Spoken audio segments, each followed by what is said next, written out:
আসসালামু আলাইকুম প্রিয় দর্শক, অন্নমঞ্চ অনুষ্ঠানে আপনাদেরকে স্বাগত জানাচ্ছি। শুরুতেই আমি আপনাদের অসংখ্য ধন্যবাদ জানিয়ে শুরু করব, কারণ গত দুদিন ধরে আমার ভিডিওর যে আমরা চারজনে যে ভিডিওটা করেছি, 4-5 জনে, সেখানে আপনাদের যে মন্তব্য, তাতে আমরা ভীষণ রকম উৎসাহিত এবং উজ্জীবিত বলা যায়। কোনো কটু মন্তব্য নেই। এত সুন্দর পরিষ্কার একটা কমেন্ট শিট পাওয়া কিন্তু ভাগ্যের ব্যাপার। আপনারা যে আমার মন থেকে এত ভালোবাসেন, সেটা আমি গতকালকে বুঝলাম।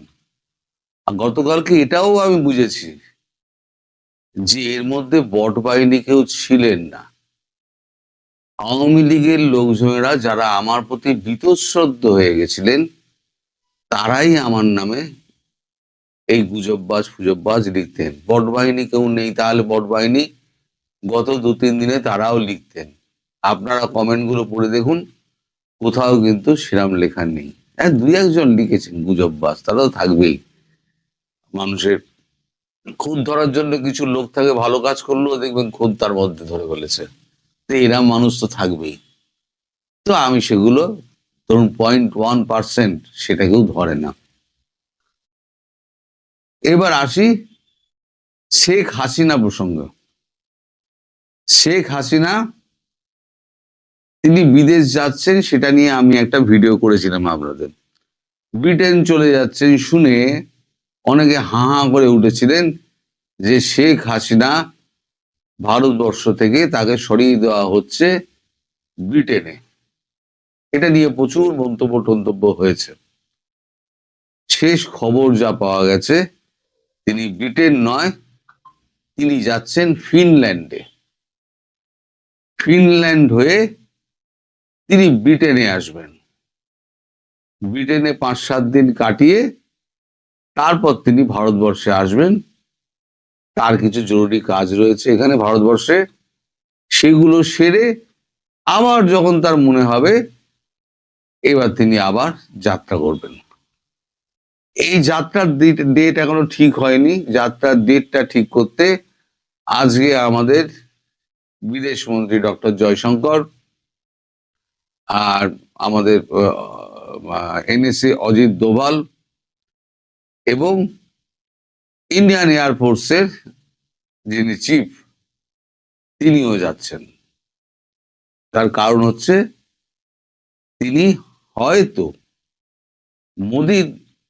আমাদের প্রধানমন্ত্রী মোদির ইচ্ছে, প্রধানমন্ত্রী Sheikh Hasina C-130 globe master বিমানে উনি যান। পৃথিবীকে বুঝিয়ে দেওয়া যে শেখ হাসিনা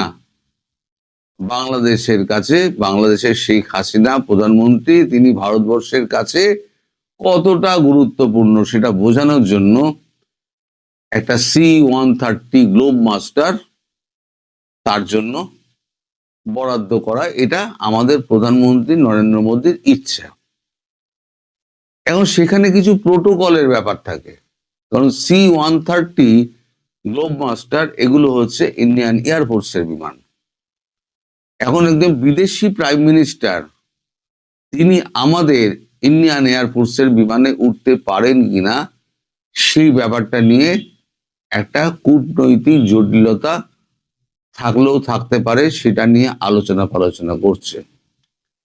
যদি না হয় C-130 গ্লোব মাস্টার, যদি না হয়, ওই যে কালো কালো বিশাল পেটোলা প্লেনগুলো দেখেন না, যেটা মাঝে মাঝে মোদিজি ঘুরে বেড়ান এদিকে ওদিকে। রিসেন্টলি উনি আসামের যে হাইওয়ে হয়েছে, হাইওয়ের উপরে তিনি C-130 গ্লোব মাস্টার ল্যান্ড করালেন, সেখান থেকে প্রধানমন্ত্রী মোদী নামলেন। এই গ্লোব মাস্টারের চালনা খরচা কিন্তু প্রচুর। তো যাই হোক, ভারতবর্ষের মোদিজি যে বিমান ব্যবহার করেন, যদি উনি গ্লোব মাস্টার ব্যবহার না করতে পারেন, সেক্ষেত্রে ভারতবর্ষে মোদিজির 4টে বোয়িং রয়েছে, 737, 4টে, সবকটাই কিন্তু একই রকম। এই যে উনি বিভিন্ন জায়গায় যান না, বিভিন্ন দেশে যান, আপনারা দেখেন যে একটা বিমান থেকে নরেন্দ্র মোদী নামছেন, আর একটা ব্যাকআপ বিমান কিন্তু তার পেছনে পেছনে ওড়ে, তার খবর কেউ রাখে না। ওটা ছিল ব্যাকআপ বিমান। সেটা হয় কি, যে ওর শহরে উনি যাচ্ছেন, ধরুন আমেরিকা ওয়াশিংটন ডিসিতে গেলেন, তাহলে একটা ব্যাকআপ বিমানটা গিয়ে নামবে ফ্লোরিডা বা টেক্সাস অন্য কোন এয়ারপোর্টে, সেখানে সে অপেক্ষা করবে। কারণ বিমান তো যান্ত্রিক ব্যাপার, কখনো গোলযোগ হতেই পারে, তাহলে প্রধানমন্ত্রী ফিরবেন কি করে? ব্যাকআপ বিমান।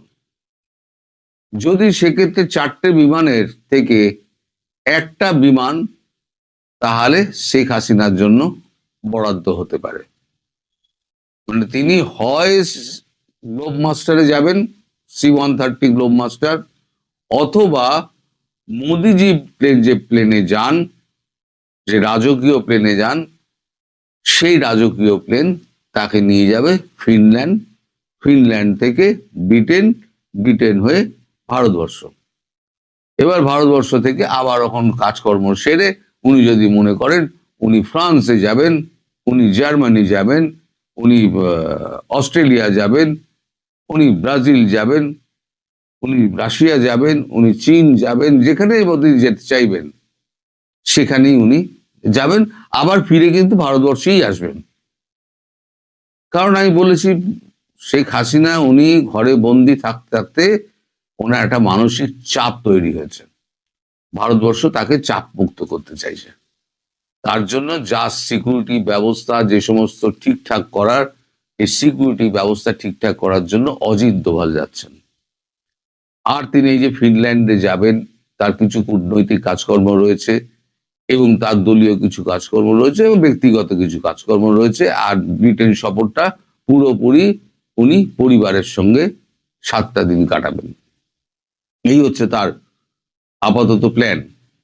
সেটা কবে যাবেন সেই মুহূর্ত ঠিক করার জন্য এবং আলাপ আলোচনার ভিত্তিতে আমাদের এই তিন মূর্তি ওখানে আজকে গিয়ে তার সঙ্গে দেখা টাকা করে একটা ডেট ফাইনাল করে, যেখানে ফিনল্যান্ডে গেলে ফিনল্যান্ড সরকারের সঙ্গে জয়শঙ্কর যে কথা বলবেন, কথা বলে তাদের সঙ্গে ব্যবস্থা করবেন।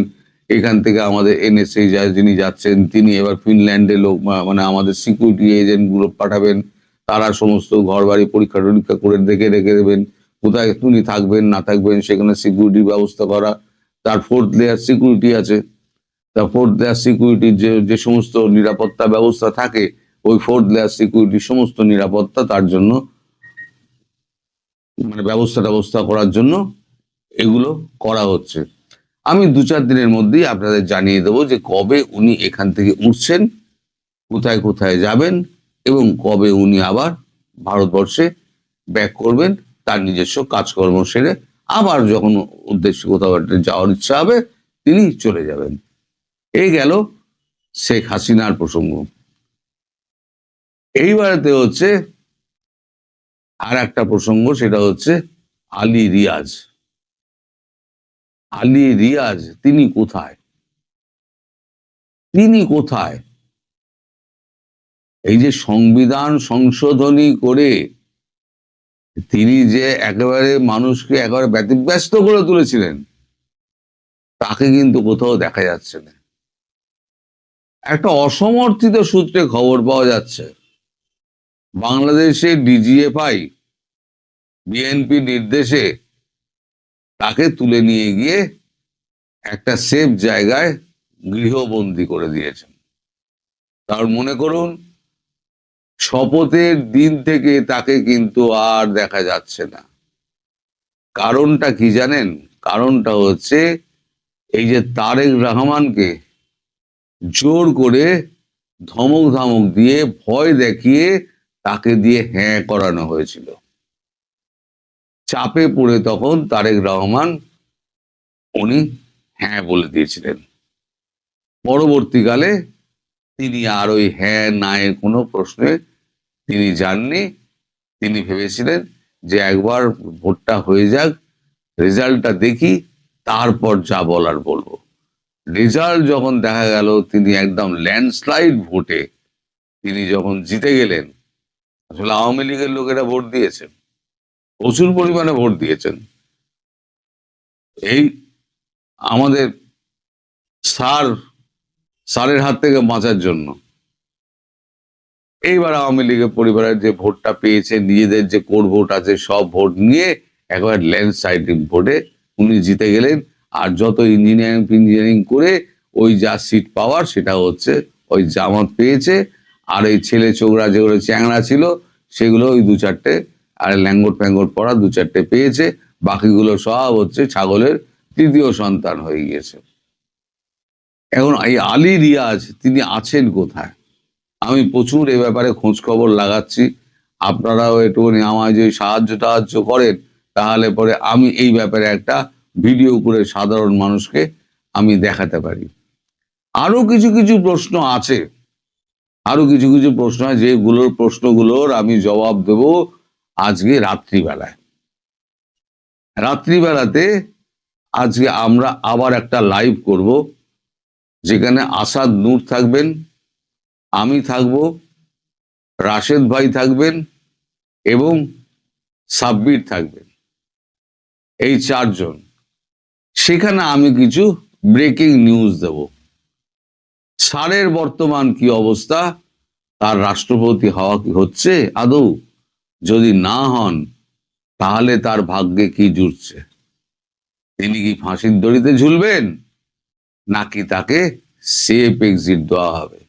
যদি সেফ এক্সিট দেওয়া হয় তাহলে তিনি কোথায় যাবেন, তার সঙ্গে কোন দেশের যোগাযোগ হয়েছে, সেই দেশে কবে যাবেন, এবং যমুনা কবে ছাড়বেন উনি? এমনি তো মনে মনে ভেঙে পড়েছেন, এখনো একটা উনি চেষ্টা চালিয়ে যাচ্ছেন রাষ্ট্রপতি হবেন। আমি এখন এই ব্যাপারে কিছু বলবো না, সেই ব্রেকিং নিউজ আমি আপনাদের দেব ঠিক রাত্রিবেলা। আমি টাইমটা এই কারণে বলতে পারছি না, কারণ একজন থাকে কানাডায়, একজন থাকে ফ্রান্সে, একজন থাকে বাংলাদেশে, আমি থাকি ভারতে। তারপরে তো আপনাদের এখন ঈদ চলছে, আপনাদের রোজা পূজা চলছে। এই রোজা পূজার মধ্যে খাওয়া দাওয়ার ব্যাপার ট্যাপারগুলো সেরে নিয়ে একেবারে নিশ্চিন্ত হয়ে বসা, ফলে সকলের সময়টাকে মিলিয়ে নিয়ে আমার মনে হয় 9টা 9:30 আগে বোধহয় আমরা করতে পারবো না।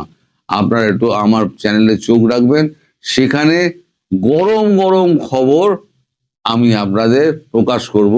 আপাতত আমি এই দুটো খবর আপনাদের দিলাম, শেখ হাসিনার যাত্রা, ফিনল্যান্ড যাত্রা এবং ব্রিটেন যাত্রা, কলকাতা বা ভারতবর্ষে ফিরে আসা, কিসে করে যাচ্ছেন, কোথায় থাকবেন সে সমস্ত ব্যবস্থাপনা, এবং আলী রিয়াজ কোথায় সেই সম্পর্কিত আপনাদের জানান দিলাম। আপনাদের অকুণ্ঠ সমর্থন আমরা চাই, আরো বেশি সমর্থন করুন, কারণ বাংলাদেশে যে ক্ষতি হয়ে গিয়েছে সেই ক্ষতি একার পক্ষে সম্ভব নয় পূরণ করা। আমাদের সমবেতভাবে আপনাদের প্রত্যেকের সাপোর্ট চাই। প্রত্যেকে যদি আপনারা আমাদের পাশে এসে দাঁড়ান তাহলে আমরা সারা পৃথিবীকে এক করে ফেলবো। এইটুকু আমাদের দম আছে যে এখন সোশ্যাল মিডিয়ার যুগ, আমরা সারা পৃথিবীকে এক করে ফেলবো। আমি ধীরে ধীরে বিদেশি যে সমস্ত আমার বন্ধু বান্ধব রয়েছেন, সে কিছু ইংরেজিতে কথা বলেন, কিছু এতে হিন্দিতে কথা বলেন, সারা পৃথিবী জুড়ে যারা রয়েছেন বিভিন্ন কাগজে, তাদেরও আমি এখানে লাইভে নিয়ে আসবো, নিয়ে এসে তাদের সম্প্রচার, তাদের সঙ্গেও কথা বলবো, এবং আমাদের যে কথাগুলো সেগুলো সমস্ত আওয়ামী লীগের কথাগুলো, আওয়ামী লীগের অত্যাচারের কথা, আওয়ামী লীগের ওপরে অত্যাচারের কথাগুলো আমরা তুলে ধরবো। সুতরাং আপনারা এই শোগুলো অবশ্যই করবেন। আমি একার কথা ভেবে যদি আমি করতাম তাহলে আজকে আমি আর একটা ভিডিও করে দিতাম, কিন্তু তাহলে পরে ওই ভিডিওটার কোনো যৌক্তিকতা থাকবে না, ওই ভিডিওর লোকে দেখবে কেন? ব্রেকিং নিউজ যদি কিছু না থাকে, তাই আমি 2-3টে ব্রেকিং নিউজ আমি ওই নিউজের জন্য, ওই এটার জন্য, প্ল্যাটফর্মটার জন্য রাখলাম। আপনারা, আমি আশা করব আপনারা প্রত্যেকে ওই প্ল্যাটফর্মে যোগদান করবেন এবং পুনর্ভাবে বাংলাদেশকে পুনর্গঠনের জন্য আপনারা সবাই সমানভাবে হাতে হাত মিলিয়ে এগিয়ে আসবেন, এই আমাদের ঐকান্তিক প্রচেষ্টা আমরা সেই প্রচেষ্টায় আপনাদের আমরা পাশে চাই। সবাই ভালো থাকবেন, সুস্থ থাকবেন, সাবধানে থাকবেন। বাংলাদেশের সেনাপ্রধান জেনারেল ওয়াকারুজ্জামান কি অপসারিত হচ্ছেন? সামাজিক যোগাযোগ মাধ্যম থেকে শুরু করে রাজনৈতিক মহলে এখন একটাই প্রশ্ন, গুজব নাকি সত্যি? শোনা যাচ্ছে স্বেচ্ছায় পদত্যাগ না করলে তাকে সরাসরি অব্যাহতি দেওয়া হতে পারে, কিন্তু কেন? এর পেছনে কি শুধুই রাজনৈতিক পট পরিবর্তন, নাকি ভেতরে খেলা চলছে অন্য কোনো সমীকরণের? বিএনপি কেন জামায়াত ঘরানার সামরিক কর্মকর্তাদের ওপর নজরদারি বাড়াতে চাইছে, আর এর প্রভাব দেশের নিরাপত্তার উপর কতটুকু পড়বে? সেনাবাহিনীর ভেতরে কি তবে বড় কোনো রদবদল আসন্ন? আজকের এই বিশেষ বিশ্লেষণে আমরা পর্দার আড়ালের সেই সত্যগুলো উন্মোচন করব, যা হয়তো আপনি এখনো জানেন না। শেষ পর্যন্ত সাথেই থাকুন। বাংলাদেশের বর্তমান রাজনৈতিক প্রেক্ষাপটে সবচেয়ে আলোচিত এবং স্পর্শকাতর বিষয় হয়ে দাঁড়িয়েছে সেনাবাহিনীর নেতৃত্ব। সামাজিক যোগাযোগ মাধ্যম এবং রাজনৈতিক মহলে একটি জোরালো গুঞ্জন ছড়িয়েছে যে বর্তমান সেনাপ্রধান জেনারেল ওয়াকারুজ্জামানকে তার পদ থেকে অব্যাহতি দেওয়া হতে পারে। কেউ বলছেন এটি স্রেফ গুঞ্জন, আবার কেউ বলছেন পর্দার আড়ালে প্রস্তুতি চূড়ান্ত। আজকের ভিডিওতে আমরা কোনো পক্ষ নিয়ে নয়, নিরপেক্ষভাবে বিশ্লেষণ করব আসলে কি ঘটছে, কেন এই গুঞ্জন, এবং এর পেছনে রাজনৈতিক সমীকরণগুলোই বা কি। সেনাপ্রধান জেনারেল ওয়াকারুজ্জামান আওয়ামী লীগ সরকারের আমলে নিয়োগপ্রাপ্ত একজন ব্যক্তি, এবং আওয়ামী লীগ সরকারে নিয়োগপ্রাপ্ত হবার জুন মাসে, 24 জুন মাসে তিনি নিয়োগপ্রাপ্ত হয়েছেন। অগাস্ট মাসে আওয়ামী লীগ সরকারের পতন হয়েছে, এবং আওয়ামী লীগ সরকার পতন পরবর্তী সময় থেকে তার ব্যাপারে জনপরিসরে একটা অভিযোগ যে তিনি জামাতপন্থী। আওয়ামী লীগ এখন ক্ষমতায় নেই, আওয়ামী লীগ অতীত। জামাত ক্ষমতায় নেই, জামাত বিরোধী শিবিরে। বিএনপি ক্ষমতায়, এখন সেনাপ্রধানের কি হবে?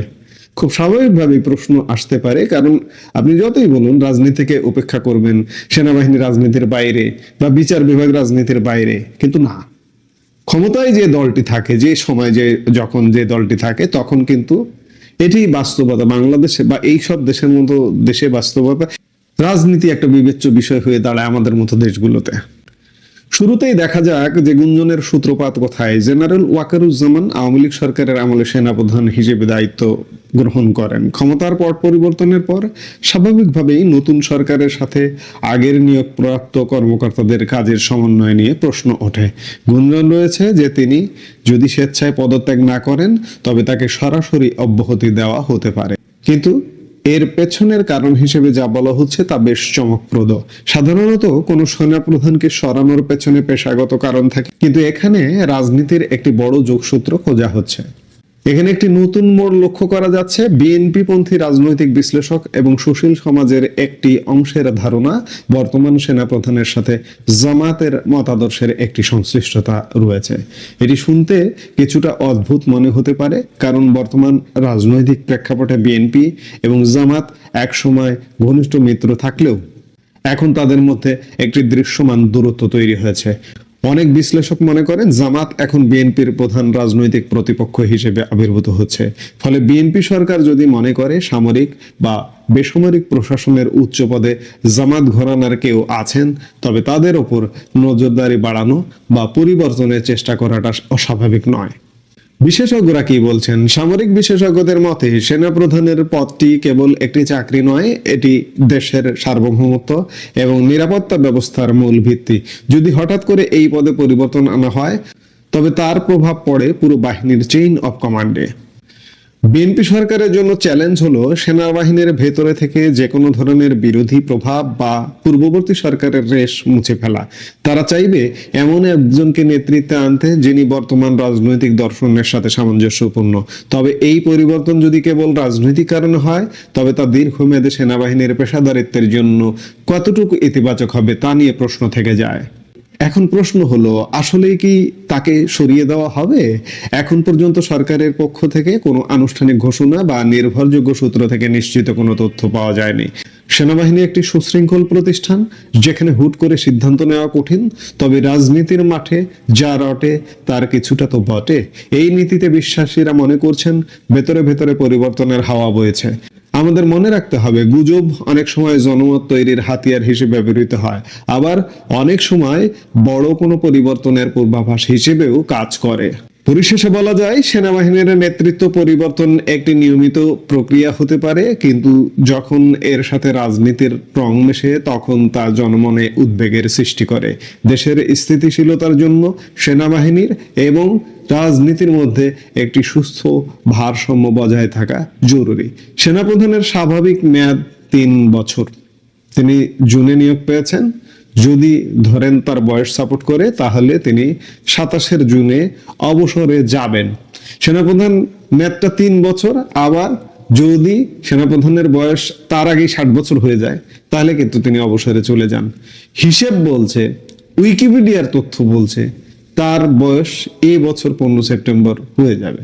এখন আছে কয়েক মাস, এই কয়েক মাসে তিনি কি মেয়াদ পূরণ করবেন, নাকি তার আগেই আওয়ামী লীগ আমলে নিয়োগপ্রাপ্ত সেনাপ্রধান জামাত ঘেঁষা সেনাপ্রধানকে বিএনপি অপসারণ করবে? এখন সেটাই দেখার বিষয়। দর্শক, আপনার কি মনে হয় সেনাপ্রধানের পরিবর্তন কি এই মুহূর্তে দেশের জন্য জরুরি, নাকি এটি স্রেফ রাজনৈতিক অস্থিরতার অংশ? আপনার মূল্যবান মতামত